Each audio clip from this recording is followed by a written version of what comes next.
여러분 안녕하세요. 오롱장입니다. 기사가 하나 나왔는데요. 수도권 4건 중에 한 건이 하락거래라 해서 요거에 대해서 좀 얘기해 보겠습니다. 시청하시기 전에 구독하기, 좋아요, 멤버십까지 부탁드리고요. 제 정규 강의 9기 왼쪽 하단에서 확인 가능하세요. 11월 수도권 아파트 거래 4건 중 한 건은 하락거래, 올해 최다. 제가 이제 누누이 말씀드리는데 기사가 나오면 의도를 좀 봐야 됩니다. 의도를 좀 봐야 되는데 저는 일단 첫 번째로 이 기사를 쓴 이유 자체를 저라는 사람은 이해를 못 하겠거든요. 4건 중에 한 건이 하락거래다. 한번 저랑 예를 만들어 볼까요, 여러분? 좋은 생각이라고 생각합니다. 자, 뭐 아파트, 경기도 아파트가 있어요. 경기도 아파트가 있는데 그냥 예를 들어봐요. 4건 중에 한 건이 하락거래라고 했잖아요. 그러면 어떻게 할까요? 1억 3천에 팔렸다가 1억 4천에 팔렸다가 1억 5천에 팔렸다가 1억 6천에 팔렸다가 이렇게 탈 수가 있잖아요. 그리고 뭐 1억 한 8천에 팔렸다가 갑자기 뭐 1억 7천에 팔렸다고 쳐요. 그러면 여기를 쫙 묶어볼까요, 여러분? 그죠? 어떠세요? 4건 중에 한 건이 하락거래네요. 저 지금 장난치려고 하는 게 아니고, 여러분. 요새 나오는 기사가 다 이래요. 제가 말씀드렸잖아요. 하락하면 하락한다고 말씀을 드린다니까요. 저는 심지어 하락하면은 미리 말씀을 못 드렸거나 제 예상이랑 다르게 가면은 그 부분에 대해서 이제 말씀을 드릴 거예요. 내가 잘못 봤다. 이건 예상 못 했다. 이거는 어떤 규제가 바뀌었기 때문이다. 이렇게 분석을 하는 게 저잖아요. 그런데 수도권 아파트 거래 4건 중 한 건은 하락거래. 올해 최다라고 했는데 이게 진짜 얼마나 무서운 기사인지 말씀을 드릴까요? 이거예요. 올해 경기도 아파트가 이렇게 움직였다는 거예요, 여러분. 이거 어떻게 설명할 건데요? 4건 중 한 건은 하락거래라면서요. 여기요. 4건 중 한 건은 기존보다 하락거래네요. 요거는 4건 전부 다 상승. 4건 전부 다 상승. 4건 중에 한 건은 하락거래예요. 그러니까 이런 식으로 해봤자 이게 보면은 이 하락이란 글자. 그러니까 제가 정말 하고 싶은 얘기 솔직히 할게요. 이 국민을 바보로 하시는 거예요. 뭐 천치 바보 멍충이로 하는 건지 저는 솔직히 요새 도가 넘는다고 생각을 합니다. 하락하고 있으면 하락하고 있다고 쓰면 되잖아요. 서울 아파트 하락 중이다.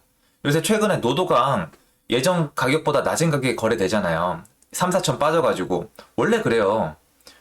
원래 그렇다니까요, 여러분. 제가 다른 영상에서 말씀드렸잖아요. 원래 그래요.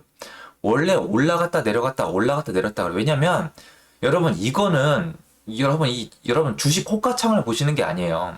부동산은 주식 호가창을 보시는 게 아니라 현장에 나가서 거래를 하는 거예요. 여러분 주식에 그러면 이렇게 비교해 볼까요? 이 서울 아파트가 한 달 동안 거래되는 양이랑 주식 시장에서 거래되는 양 있잖아요. 거래 개수, 그 거래 건수를 세볼까요? 이거 아예 비교가 안 되겠죠. 지금 서울 아파트 한 달 거래 건수 얼마나 나올까요? 2천 건 나올까요? 역대 사기급으로 낮은 건데 주식은 아예 셀 수가 없어요, 여러분. 무슨 말이냐면 주식은 가격이 딱 있잖아요. 그럼 올라갔다 내려갔다 표현을 하면은 지금 그 호가창에 떠 있는 가격에 거래할 수 있는 확률이 높죠. 부동산은 그게 아니에요. 호가는 호가고 거래가는 거래가예요. 내가 1억 8천을 불렀다가 급하면 1억 6천에 파는 거고 내 아파트가 로얄정 로얄층이 아니면 싸게 팔아야 되는 거고 진짜 뷰까지 나오는 로얄정 로얄층이면 비싼 가격에 팔리는 거거든요. 가봐야 알아요. 불확실하고 수요층도 주식시장보다 훨씬 더 적어요. 근데 마치 온 국민이 부동산을 주가 호가창을 보듯이 그것만 보고 있는 사람이라고 취급하는 것 같아서 저는 영 이거 약간 불편하거든요. 올해 최다라고요? 그럼 거꾸로 해석해볼까요? 거꾸로 해석하면 뭐야? 4건 중 3건은 계속 최고가 거래. 그죠? 올해 최다가 저거라고요? 그러면 여태까지 올해 최다가 4건 중에 한 건이 하락 거래면 여태까지 어땠다는 거예요? 올해 대부분 상승 거래라는 뜻이에요. 2021년 동안 올랐다는 뜻이에요. 이게 제가 해석이 틀렸나요, 여러분? 말씀해 보시죠. 이거 지금 이렇게 하락을 원하는, 하락 기사를 원하는 사람이 누굴까요? 솔직히 말씀해 봅시다. 여당일까요, 야당일까요? 한번 볼까요, 여러분? 저희가 아직 안 봤는데. 멀리 안 가죠? 죄송합니다, 여러분. 웃어서 죄송합니다. 이러면 안 돼요. 말씀하시고자 하는 방향은 아는데 이건 아니지 않아요. 이게 진짜 하락했으면 저도 할 말이 없고 그러니까 그거에 왜 하락했는지 분석을 해드리는 게 맞는데 이제 4년 반 동안 내 집 마련 때문에 속썩이고 전세 시장 때문에 속썩고 지금 스트레스 받는 국민이 대다수고 이번에 또 종부세 때문에 편가르기 돼가지고 서로 싸우고 있는데 마지막으로 또 사람들을 바보 취급하면 어떡해요? 이게 무슨 얘기예요? 2021년 동안 미친 듯이 올랐다. 근데 이제 좀 빠진다 이런 뜻이잖아요. 여러분 이게 만약에 하락하고 있다면 여러분들이 체감하고 있지 않을까요? 여러분 이게 하락을 원하시는 분들 입장에서는 만약에 진짜 하락이 일어나고 있으면은 여러분들이 뭐라고 할 필요도 없이 집 가지고 있는 사람들이랑 집 많이 사는 사람들이랑 자기한테 무리해서 영끌해가지고 막 이상한 짓 하는 사람들 있잖아요. 그 사람들은 지옥이에요. 여러분이 뭐라고 할 필요가 없어요. 어느 정도냐면은 예를 들어서 내가 교통사고가 났다고 쳐요. 어떤 사람이 교통사고가 나서 크게 다쳤어요. 그 사람한테 꼬시다 그렇게 조심하지 왜 무단횡단 했냐고 얘기할 필요 있어요? 아니요. 그 사람이 이제 죽을 맛이에요. 이거예요. 진짜 하락을 했으면 여러분이 생각하는 그 대상자들은 죽어나고 있는 거예요. 투기꾼들은 죽어나고 있을 거예요. 근데 계속 이런 기사를 왜 내보냐는 거예요. 이게 지금 사람들은 심지어 하락을 기다리는 분들조차도 이 기사 별로 안 좋아하세요. 요새는 이제 달라요. 왜냐면 지치셨거든요. 그분들도 이제 전세든 월세든 매매든 선택을 해야 되거든요. 그런데 계속 이런 식으로 기사가 요새 똑같죠. 대출이 안 나오니까 거래 건수 역대 최하. 맞아요. 서울 거래 건수 제가 지금 그래프를 다 보지 못했겠지만 역대 최하일걸요? 2,000건 안 나올 것 같던데?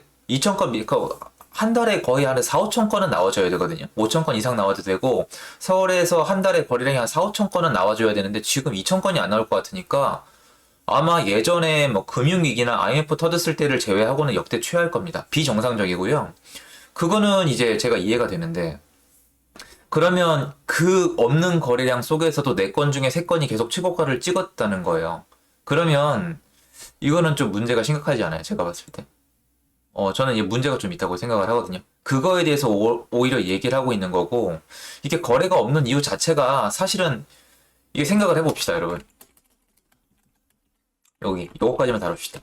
자, 거래가 없다. 그럼 서울이 한 달에 2,000건이다. 이 이하거든요. 이것도 무척 적은 거예요. 이거는 역사상 서울의 고정 유입 수요도 소화가 안 돼요. 이렇게 돼 있습니다. 이거 두고 보시면 아시겠죠? 무슨 말이에요? 거래가 없으면 원래 가격 떨어져야 돼요. 단 이것이 수요가 다 소화가 되어서 이런 거예요. 집을 살 사람이 없어요. 집을 살 사람이 없죠. 집을 사고 싶은 사람이 없어요. 그런데 거래가 없어요. 당연한 거예요. 그죠? 요새 유행하는 거 당연한 거예요, 여러분. 당연한 거예요. 그죠? 거래가 없어요. 가격은 당연히 떨어져요. 왜? 못 파니까. 안 팔리니까. 근데 요것만 봐도 이제 힌트가 나오죠. 지금 요새 기사에 나오는 게 뭐예요, 여러분? 기사에 나오는 거. 요거랑 요거랑 요거만 나오죠. 맞죠? 집을 사고 싶은 사람이 없는 게 아니에요, 여러분. 이거는 왜곡시킨 거예요. 집을 살 수 있는 사람이 없는 거예요. 대출이 안 나오니까. 그죠? 요건 안 나와요. 거래가 없다랑 이게 뭐냐? 거래가 없다랑 안 팔린다. 이 두 개만 기사에 집중적으로 나오죠. 근데 현상은 뭐예요? 원래는 가격이 떨어져야 되는데 그걸 대체하는 기사가 이런 게 나오고 있고, 그리고 집을 사고 싶은 사람이 없다가 아니라 집을 못 사고 있다는 게 사실이니까 앞뒤가 안 맞는 거예요. 근데 지금 어떻게 되고 있죠? 거래가 없는데 계속 올랐어요. 폭등한 지역도 많고 4건 중 3건이 오른 가격. 그래서 어떻게 하냐고? 여기 기사가 나와 있습니다. 그죠? 무슨 말이에요, 여러분? 무슨 말이에요?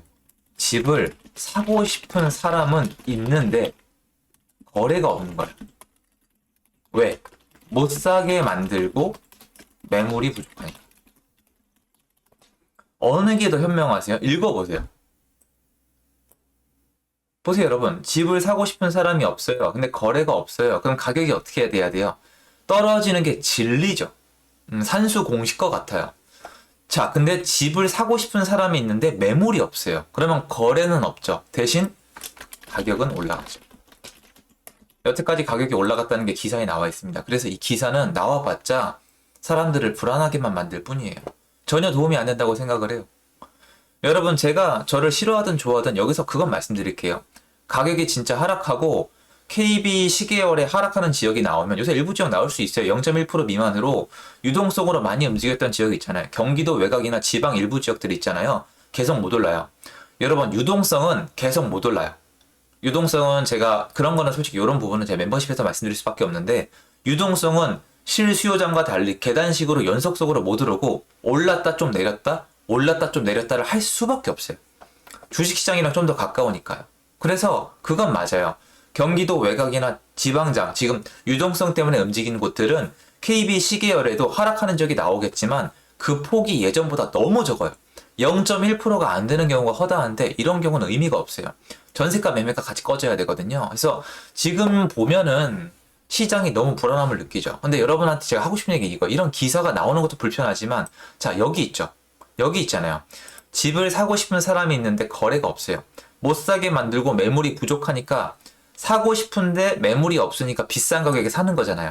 그런데 만약에 이 못 산다는 개념이 희석이 된다면 아니면 더 간절해진다면 어떻게 될까요?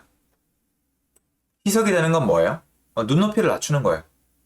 더 싼 집을 원하게 되거나 아니면 다른 데서 대출을 땡겨오거나 대출을 갑자기 풀어주거나 더 간절해지는 건 뭐예요? 네, 맞아요. 월세나 전세로 살다가 쫓겨나는 겁니다. 이렇게 되면 어떻게 될까요? 이 시장의 예가 겹치면 어떻게 될까요? 아, 너 왜 자꾸 네 가상 시나리오를 만드냐고요? 그럼 정부에선 왜 이렇게 대출 규제를 하고 이런 기사를 계속 내보내죠? 그 생각은 안 해보셨죠? 사람의 행동도 중요하지만 그 이면에 이걸 왜 하는지도 굉장히 중요합니다. 왜 하죠? 왜 이런 기사를 계속 찍어내고 하락한다는 기사도 아니고 그죠? 거래가 없다. 기존 신고가 대비 낮은 가격에 거래가 됐다. 매물 개수가 몇 개가 증가했다. 거래 건수가 최하다. 그 뜬구름 잡는 얘기. 그냥 뭔가 중요한 코어를 놔두고 주변만 두들기고 있잖아요. 그리고 대출 갑자기 막아버리고 대출 금리를 은행들이 올려도 지금 놔두고 있죠. 기사 찾아보시면 슬슬 나왔을걸요. 뭐냐면은 예전에도 있던 건데 기준금리가 있고 시장금리가 있잖아요. 기준금리보다 시장금리는 정도껏 높아야 돼요. 1.5%에서 2% 정도 차이가 나는 게 맞는데 지금 거의 4% 차이 나거든요. 이렇게 되면은 예금 금리도 올려줘야 되는데 예금 금리를 은행들이 올리기가 어려워요. 올려도 억지로 올리는 거죠. 왜? 예금 금리를 올릴 만큼 대출 실적이 나와야 되는데 대출 실적을 틀어막고 대출은 안 내보내주면서 금리를 올려놨는데 예금은 들어오니까 곤란한 거죠. 그럼 어떻게 하는 수밖에 없어요? 네. 기준금리에 비해서 시장금리를 과도하게 올릴 수밖에 없어요. 대출이 안 나가는데 예금 금리를 올려줘야 되니까 돈을 메꿔야 될 거 아니에요. 그러면 정해져 있는 손님에게 폭리를 취할 수밖에 없는 거죠. 이러면 어떤 현상이 일어난다? 훨씬 더 가벼운 마음으로 사채 시장으로 간다. 자, 시중 1금융권 금리가 2.5%나 3%예요. 사채가 8%예요. 안 갑니다. 무섭잖아요. 근데 1금융권이 갑자기 금리가 5%예요. 사채가 8%예요. 훨씬 더 가볍게 갑니다. 예전에도 있었고 지금도 일어나고 있습니다. 이런 상황을 만드는 건 누구에게도 좋지 않다고 생각을 합니다. 누구를 위해서입니까? 대선을 위해서입니까? 저는 좀 아니라고 봅니다. 제 영상 여기까지고요. 여러분들이 지식을 얻어서 각자 도생하시길 바랍니다. 지금은 그 누구도 여러분을 챙겨주지 않습니다. 꿈 깨십시오. 여기까지입니다. 감사합니다.